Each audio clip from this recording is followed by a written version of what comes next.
Thank you so much to the organizers and the chairperson for kindly introducing me. It's truly an honor to be here celebrating 100 years of American Andhra Medical College's contribution to Bharat. Andhra వైద్య కళాశాల 100వ ఉత్సవాన్ని జరుపుకుంటున్న సందర్భంగా వైద్యులు, ఉపవైద్యులు, సహకార సిబ్బంది మరియు రాష్ట్ర ప్రజలకు అందరికీ అభినందనలు. So I am Dr. Srinivasa Sastry Malladi. I am actually a psychiatrist by profession, and I have also ventured into social welfare and founded the organization called Hindu Mitra Seva Foundation. And I am going to just briefly talk about what we do. Among various other things, like our activities include spiritual, cultural, social as well as medical, and we have been conducting a lot of medical programs, including medical camps and medical education events, as well as mental health kind of activities too. So our programs are unique in the sense that we look at holistic wellness, and we therefore build physical, spiritual, mental and social well-being among the individuals. This leads us to next initiative that we have taken up, which is directly providing welfare to individuals who are vulnerable and in need, particularly of healthcare. So these are a couple of examples where, for instance, I have conducted social and financial needs assessment by visiting the patient's homes and then putting it forward in the group. For people to support. And one of the ladies, unfortunately, she passed away, a 34-year-old lady with esophageal carcinoma, and she received support through Hindu Mitra. And her last words to the doctor in the USA who sponsored her child's education, and she said, "I have no fear that I will die, as I am happy that there are people who will take care of my child when I am gone."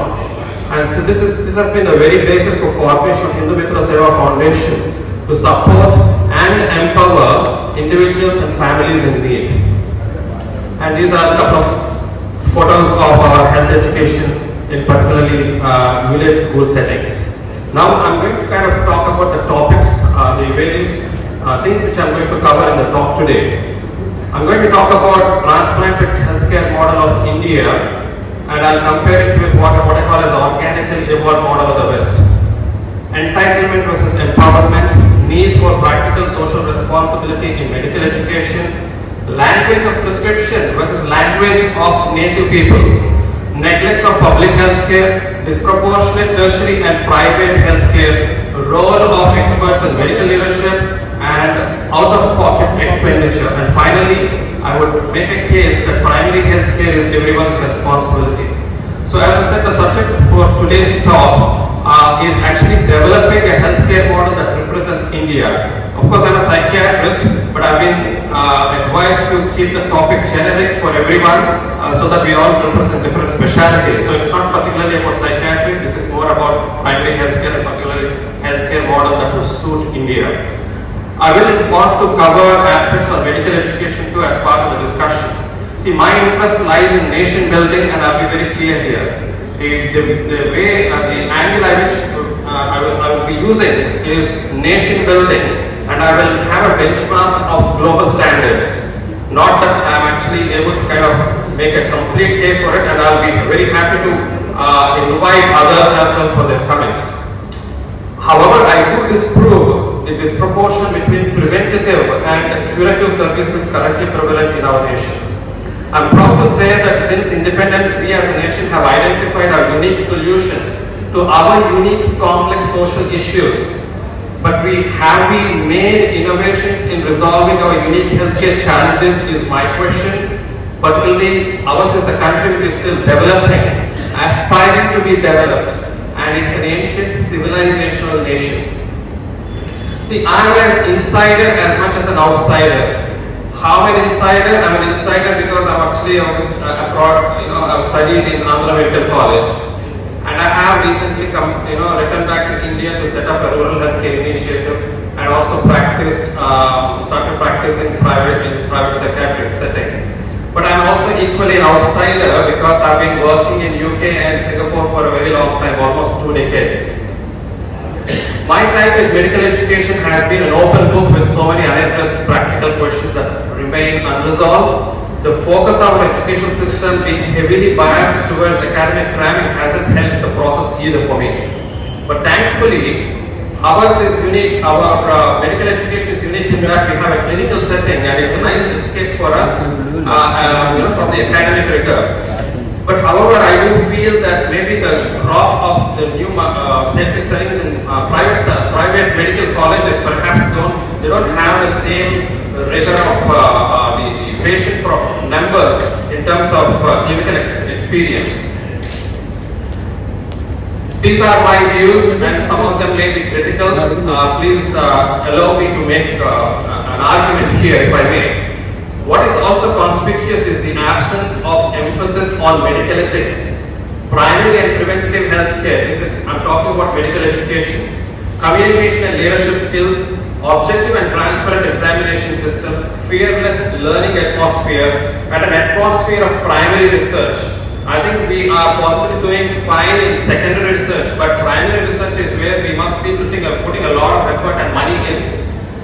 Acharya Shishyayoh Paksha Pratipaksha Parigraha Yah Kathabhyasa Hetuhu Syadasau Vada Udaktataha. Ours is a civilization, the hallmark of which was a scientific and systematic approach of inquiry of life with the principle Jnanam Vijnana Sahitam. Now you actually encounter this in Bhagavad Gita as well. It basically means that all knowledge is valid only upon practical application of it and the experience of the results. It would be an understatement if I said that the first time I ever really understood the practical application of my medical knowledge in medical emergencies and critical thinking was when I was preparing for the lab exam, reading the Oxford handbook, the tiny handbook, and I understood the true value of practical application of knowledge during this time. In this exam, doctors are expected to display optimal standard of medical knowledge that is practically relevant, which is commonly encountered clinically, and also critical thinking ability, confidence in practical clinical skills, and effective communication skills. I am actually indeed indebted to all the places that I have studied in India and abroad and worked in, where I learned the value of communication skills, medical ethics, learning to accept that we are always on the journey of being a student and being assertive to say no when I don't know. For me, there has not been a catharsis over the years for the unresolved questions, and my talk can actually easily extend for 20 hours of laments instead of just 20 minutes. Though not a rich nation, our government subsidized our education that we paid only rupees 500 per year with no service bond, and that's a real kind of privilege. Most of us who have gone abroad surely have a huge debt to pay to our Matrabhumi for having nurtured us into successful doctors. Our society has got used to being provided for by the country and successive governments that we feel entitled in education, jobs, farming, and unfortunately election freebies. And this unfortunately numbs our conscience so much that we forget that nation is actually built by people. దేశమంటే మట్టి కాదు, దేశమంటే మనుషులు అలా పోల్చాడవాడు. So, what is a successful nation and its people like? They have a sense of gratitude. Empowered people actually build the nation and its institutes, and happiness for them lies in nation's progress. Whereas an unsuccessful nation and its people have a sense of entitlement. Entitled citizens expect nation to care for them, and there is no end for it. Nation and its institute do not develop as a result, and they have fleeting happiness. They are never satisfied. Something else has to be done to keep them happy. Now I am going to switch gears into comparing the healthcare models. Modern healthcare model of the West is an organically evolved model with roots firmly in European civilization. For the rest of the world, which has been colonized, including India, it is a transplanted model with no roots to its cultural, philosophical, spiritual or medical history. And our philosophy for centuries has been one of holistic healthcare allowing natural remedies and for us to live as part of nature. And this I picked up from our souvenir. While I don't expect them to be incorporated into mainstream practice, it I feel is unacceptable to not at least be mentioned in a historical context. I mean, I didn't see it being mentioned in historical context in the curriculum when I was studying MBBS. It's as if I have landed in this nation out of nowhere studying in the new medical model that our country did not have anything before that. Sorry. Oh, I don't know how this is going.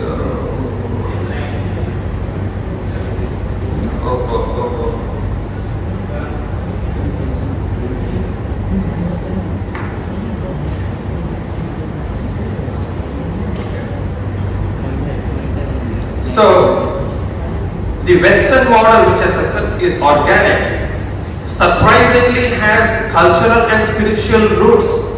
You may be surprised. Whereas for us, cultural and spiritual roots have been uprooted. It's an alien model. Modern advancements are a continuum of the history of the society of that nation. Ancient Greek concepts are mentioned as a history of development of medical science. In psychiatry, Freud and Jung form the basis for psychological models and that are suited for the Western thought process. Whereas in India, history of the society is shunned, ignored as either being irrelevant or pseudoscience, even without having been researched upon and not discussed, as I said. Native healthcare systems are not even mentioned in a historical context, and such is the degree of uncalled for collective civilization and self-hatred. Superior and rich Vedanta doesn't form the basis of psychology models for this land and society. Organically evolved model moves ahead with innovation and it places emphasis on primary research. Books and publications reflect the society that it represents and the local healthcare needs and the delivery. Whereas unfortunately in a transplanted model, it is ever stuck there because it's not growing organically and there is no primary research. And recommended books are therefore unfortunately still a lot from foreign authors. I'll skip this slide in the interest of time. And language of medical education, language of publication, language of prescription are the same as language of the patients. In England, patients speak English, doctors speak in English. Whereas language of medical education, language of publication, language of prescription are not the same as the language of the poor, rural, Telugu speaking person. He speaks in Telugu, our prescriptions are in English. And that's not right. There's something wrong there. Through research and innovation, India is making scientific advances to meet its social objectives. Take it ISRO, take it the Covaxin and Covishields, we have done wonders. We as healthcare providers are capable of playing a significant role in nation building that is true to its inherent characteristics. We need to have the right medical leadership and direction to connect the dots from our past through our present and to the future. As professionals, once we are at the stage of being an expert in our field, we are not just experts on our subject matter alone. Our wisdom should be harnessed with our observations, new ideas, courage to challenge prejudice and stigma, educate masses to develop scientific temper in them, and be the champions of what we represent as a nation. I will now touch upon science versus superstition. There is a huge vacuum that is left out there in the society because of poor public health education. And we are leaving our citizens vulnerable to superstitious religious predatory practices, including opportunistic religious conversions in the name of healing and fear mongering. Majority of them actually just have simple ailments which resolve immediately, or even if it can be treated quite easily. So it's an example of clear urgent need for a medical primary care model to bring in scientific knowledge for social welfare. And we are scientists at our heart. And I'm going to make a case here that we need to bring in the scientific temper into the society through public health education. Our healthcare model was designed to give primary and secondary care, and hence we have primary and rural health centers. And I'm sure we all have had postings, particularly right in Simhachalam and Sabwara. We also have a department of community medicine. And I had the fortune of meeting my classmate yesterday for a very lengthy discussion, PJ. And we discussed a range of things, and it's wonderful to see the changes that are happening. But I'm still going to make a case that we need to prioritize public health care and community medicine. See, haphazard growth of healthcare model where patient with insufficient health literacy can still directly access even the tertiary care, and they may end up paying a lot for their very simple ailments.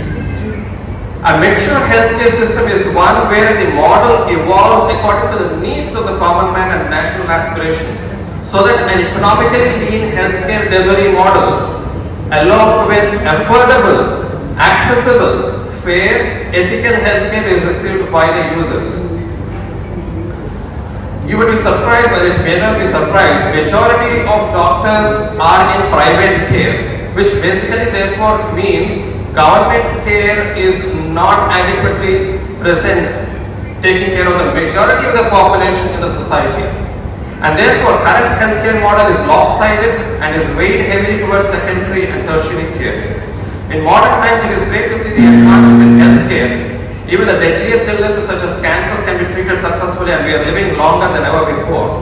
However, is the cost to patient and family proportionate to their income, assets and savings? What is their out-of-pocket expenditure? India spends 1% of its GDP on healthcare, and why are private hospitals in India so expensive? And why is public healthcare system neglected? These are questions not just by me, they are being asked by public. Healthcare expenditure among BRICS and other newly industrialized nations, India spends the least per capita. As a result, public spending on a particular patient is only 30%. A patient or the family has to spend 70% from their pocket. Private healthcare in India costs 4 times more than public sector, yet majority of the cases are being treated by private sector. And the expenditure incurred for the patient is a lot, therefore. Economic survey strongly recommends increasing public health spending from 1% to 2.5% to 3% of GDP. If that is the case, if that happens, the out-of-pocket expenditure reduces dramatically from 65% to 35%. Out-of-pocket expenditure, where is it being spent most? 40 to 50% of it is being spent on, 40 to 50% is being spent on medications alone. Right? A lot of families face debts after their loved ones pass away. Nowadays, it's rare for a person to choose natural death at home. Almost everyone dies in hospital nowadays. Soaring hospital bills leading to quicksand and debts and makes us wonder, did we gain anything and who gained the most out of this? As I said, there is a heavy reliance on pharmacological interventions. 50% of the out-of-pocket expenditure goes to medications. What India needs is a well-developed government-led healthcare model with less reliance on mushrooming of private sector. Alternatively, it should be a joint public-private partnership. See, market-driven healthcare model is very expensive for a common man, and perhaps often too aggressive in investigations and treatment, with less emphasis on wait and watch or primary preventative measures. We need to develop the first tier of primary care physicians, and there is scope for such doctors to have a good practice. Government facilities need to be uplifted, and we need to train them in generic skills. As I said, my interest is nation building and equity in healthcare access for a common man. Tertiary care services need to be what they are supposed to be. They should be limited to the top of the pyramid and not seep through the entire pyramid, even occupying the base that belongs to the primary care. Our land and civilizational ethos has been to look at health holistically. Now I'm going to again touch upon a different area now. Successful kind of healthcare programs like vaccination, polio eradication, family planning, smoking cessation. We need to actually come together in terms of collective responsibility And for instance, road traffic accidents, we very well know how unsafe our roads are. And we need to work, specialists like orthopedics, neurosurgeons particularly, should be looking at working with traffic department and NGOs to educate about the risks, because that is primary care there. Psychiatrists like me need to combat mental health stigma. And we need to have a physically fit India. Most of us unfortunately have sedentary lives and we don't have facilities in urban spaces for healthy kind of living. I think it's a primary care matter. Anywhere in the world we should celebrate success when our healthcare system empowers patients and their families. I'm coming to the end. We need to empower people such a way that they are financially comfortable and we don't end up leaving them bankrupt. An option which allows them to live well and live long and not just survive long. Finally, I would like to dedicate, unfortunately I'm not able to show the slides, I would dedicate this presentation to Dr. Sesama Garu, who is a Prema Swarupini, and to Sri Bhagatla Parameswara Garu, who has been my mentor and driving force in looking towards primary health care as a need of the hour. Thank you so much. Thank you so much. That's a great presentation, Dr. Srinivasa. You brought out very relevant points.